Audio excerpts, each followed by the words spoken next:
আজকে একটা চিকেনের রেসিপি শেয়ার করছি। তো রেসিপি শেয়ার করার আগে একটা গল্প বলি, শোনো। এই চিকেনগুলো দিয়ে না আমার একটা বোনলেস চিকেনের রেসিপি করার ছিল, তো সেটা করেছি।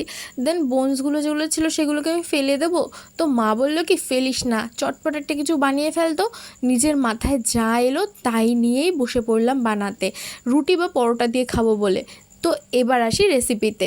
তো সবার ফার্স্টে কড়াইতে তেল দিয়ে প্রথমে আলুটা ভেজে নামিয়ে রাখলাম, তারপর সেই তেলেই দিয়ে দিলাম পেঁয়াজ দেওয়ার সাথে সাথে দিয়ে দিলাম চিকেনগুলো, আর তার মধ্যে দিয়ে দিলাম আদা রসুন জিরে পেস্ট, আর দিয়ে দিয়েছিলাম লঙ্কা গুঁড়ো, হলুদ, লবণ, টমেটো সব কিছু দিয়ে আমি ঢেকে ঢেকে কষাচ্ছিলাম। তারপর যখন তেল ছেড়ে গেল তখন দিয়ে দিলাম আলুগুলো। আলু দেওয়ার পর বারবার আমি জল দিয়ে কষাই, কারণ কি, জল দিয়ে বেশিক্ষণ কষালে না মাংসর যে মশলার গন্ধটা থাকে সেটা থাকে না। তো লাস্টবার জল দিয়ে মাংসটাকে একটু ফুটিয়ে নিয়ে দিয়ে দিয়েছিলাম গরম মশলা, দিয়ে নামিয়ে নিয়েছিলাম। আর আমি কিন্তু এই রেসিপিটা রুটি দিয়ে সার্ভ করেছিলাম, খেতে জাস্ট অসাধারণ হয়েছিল।